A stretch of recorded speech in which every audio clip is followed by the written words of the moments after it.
ultimate goal is concerned, I think none of us need have any apprehensions. None of us need have any doubt.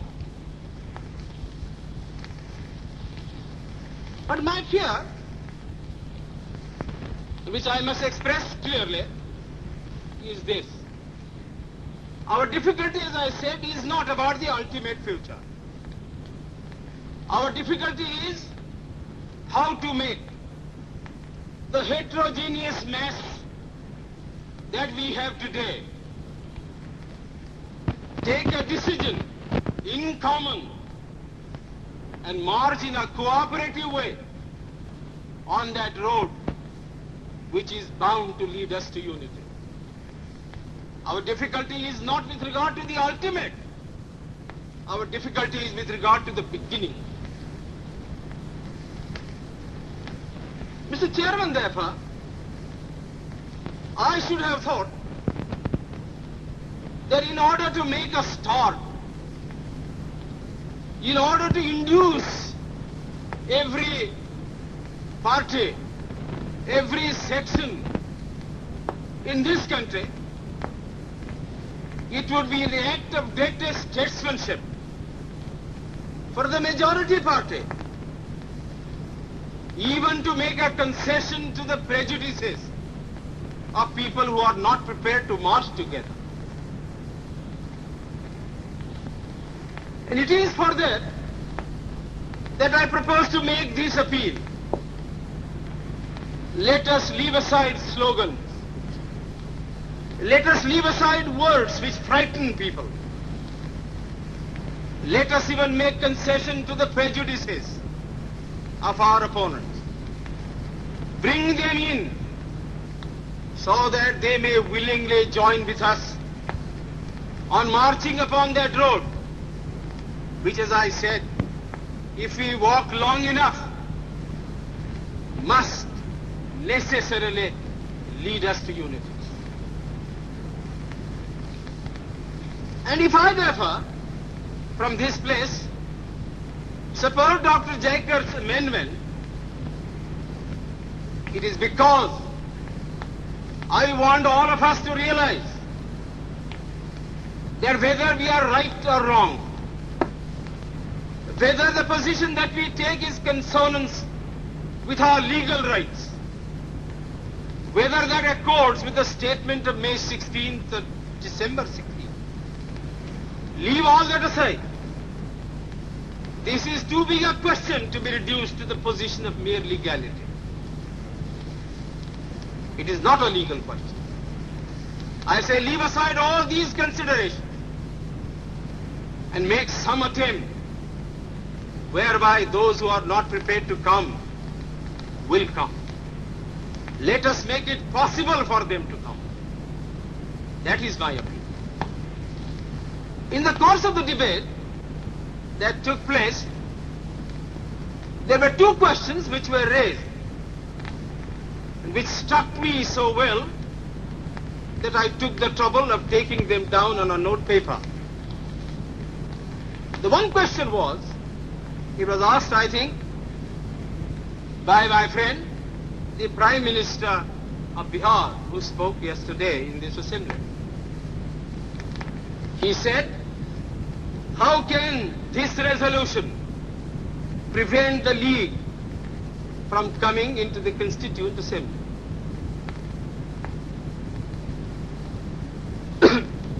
Today, my friend Dr. Shyam Prasad Mukherjee asked another question. Is this resolution inconsistent with the Cabinet Mission's proposal?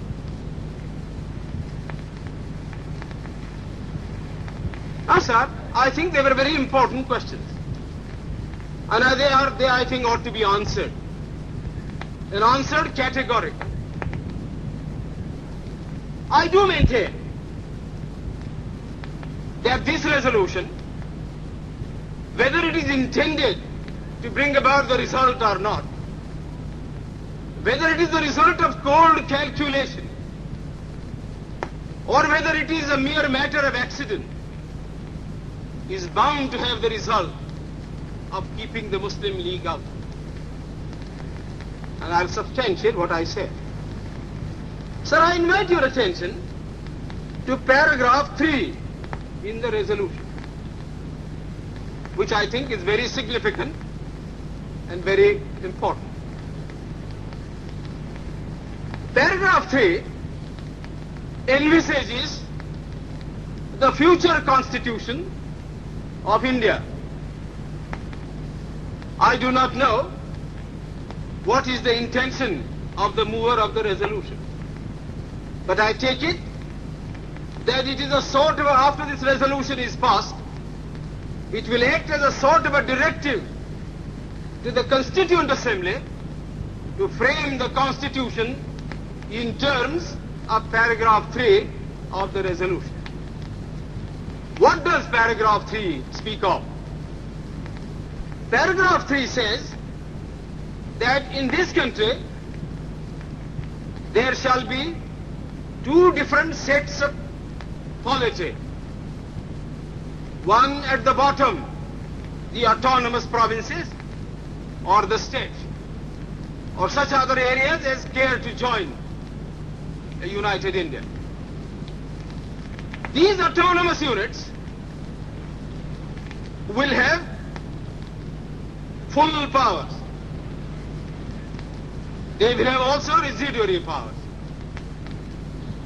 At the top and over the provincial units, there will be a union government having certain subjects for legislation, for execution and for administration.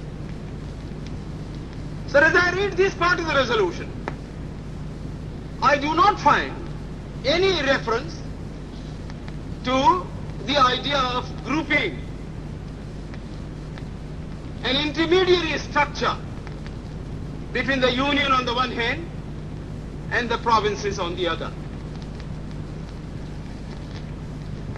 Now, reading this paragraph in the light of the cabinet mission's statement, or reading it even in the light of the resolution passed,